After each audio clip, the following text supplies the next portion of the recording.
Va, aš galiu kaip noriu daryti. Dabar. Nusukti, atsukti. Lankydamas draugą Aurimą Klaipėdoje sutikau nepaprastą žmogų, Richardą Savicką, kurio likimas susiklostė labai nelengvai. Važiavęs į Ukrainą su labdaros, paramos, pagalbos misija, netekote dešinės kojos. Jo. Atvykus į Pakrovsko miestą mumis atakavo Iskanderiai. Raketos, iš tikrųjų, 2 raketos. Kaip aš sakau, ne kiekvienam tenka pamatyti, aš jas mačiau abidvi. Atskrido tiesiai praktiškai mus 20 metrų nuo mūsų sprogo. Aplinkui nebuvo nei vieno karinio objekto, buvo vidury miesto Pakrovsko, gyvenamųjų namų kvartalė. Taip.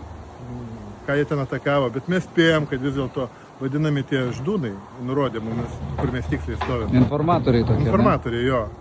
Bet jums dabar pavyksta visai laisvai judėti, žiūriu. Čia naujausio modelio turbūt yra tas protezas. Jo. Gal galit pakomentuoti, kaip jisai veikia? Oi, veikia tai jisai. Nes aš kaip suprantu, jis yra išmanus.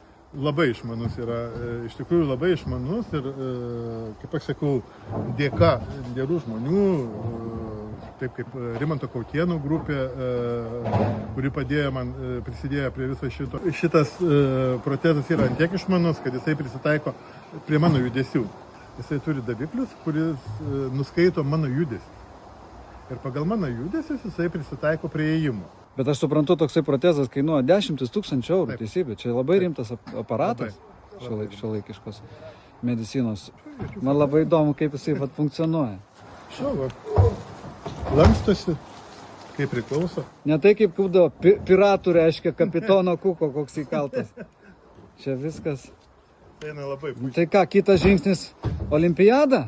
Ne, gal olimpiados nereikia. Mačiau ten kai kurie su protezais varo taip greitai, kad paskui pavydė ir tie, kur su savo kom, sako, mes nepavėjome. Mano hobis yra ralis. Aš iki sužeidimo važinėjau ralį, Europos čempionatuose dalyvaudavau autokrosą, ralį krosą, tai dabar kažkaip tai grįžtu į tą patį, tik tai su elektromobiliais.